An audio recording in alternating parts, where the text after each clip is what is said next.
तो राजधानी रायपुर से एक और खबर। छत्तीसगढ़ स्तरीय पंचायत चुनाव के पहले चरण में 75.86% मतदान हुआ है।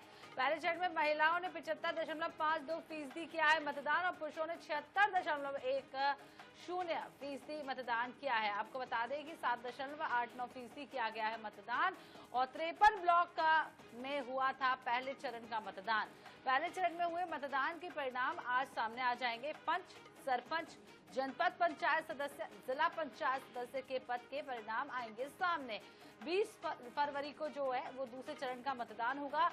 21 फरवरी को दूसरे चरण के मतदान का परिणाम भी सामने आ जाएगा। तो मतदान का प्रतिशत जो है वो काफी अच्छा रहा। ग्रामीण इलाकों में आपको बता दें लगभग 75% ये है मतदान का जो है प्रतिशत सामने आया है और 53 ब्लॉक में फिलहाल मतदान हुआ। दूसरे चरण की जो वोटिंग है वो 20 फरवरी को होगी और 21 फरवरी को दूसरे चरण के मतदान के परिणाम भी सामने आ जाएंगे।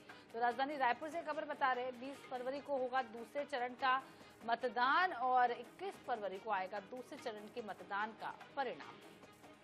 तो त्रिस्तरीय पंचायत चुनाव के पहले चरण में 75% मतदान हुआ है। पहले चरण में महिलाओं ने 75% से ज्यादा मतदान किया। वहीं पुरुषों के मतदान की आंकड़ा बताएं तो 76% रहा है। अन्य ने 7% मतदान किया है।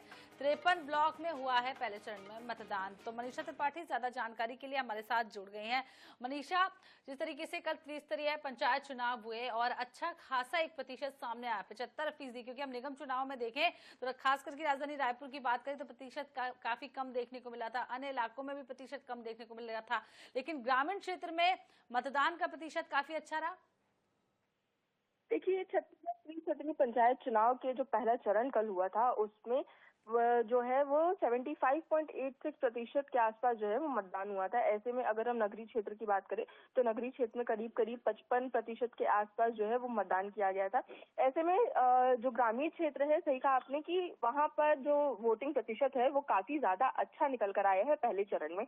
ऐसे में आज जो है वो पहले चरण के मतदान के नतीजे आने वाले हैं। पंच, सरपंच, जनपद पंचायत सदस्य, जिला पंचायत सदस्य के पदों के जो परिणाम है आज वो सामने आ जाएंगे और दूसरे चरण का जो मतदान है वो 20 फरवरी को होगा। 21 फरवरी को उसके जो परिणाम है वो सामने आ जाएंगे। ऐसे में अगर हम देखें तो छत्तीसगढ़ में निकाय चुनाव के बाद जो है वो काफी कुछ कहा जा सकता है कि बीजेपी का कब्जा भी देखने के लिए मिल रहा है, क्योंकि पहले चरण में 160 जिलों के पंचायत क्षेत्रों में चुनाव हुए थे, जिसके बाद 142 क्षेत्रों में जो है तत्काल गणना के बाद नतीजे जो है वो आए थे। ऐसे में 111 क्षेत्रों में बीजेपी समर्थित प्रत्याशियों ने लहराया था, जो झंडा था वो अपना लहराया था और उन्हीं को ही जीत हासिल हुई थी कहा जा सकता है। उसके बाद फिर 24 क्षेत्रों के जो कांग्रेस के प्रत्याशी थे वो कहीं ना कहीं बोल सकते हैं कि उनकी हार देखने के लिए मिली थी। ऐसे में जिस तरीके से कल जो है वो नगरीय पंचायत का जो चुनाव हुआ है उसमें एक बार फिर से निकाय चुनाव की तरह ही बीजेपी ने ही अपनी बढ़त हासिल करते हुए दिखाई दी है। जी, तो बीजेपी एक बार फिर से बढ़त करते हुए नजर आ रही है और देखना होगा आगे बचे हुए 2 चरणों में भी किस तरीके के परिणाम सामने आएंगे। बहुत बहुत शुक्रिया मनीषा तमाम जानकारी देने के लिए।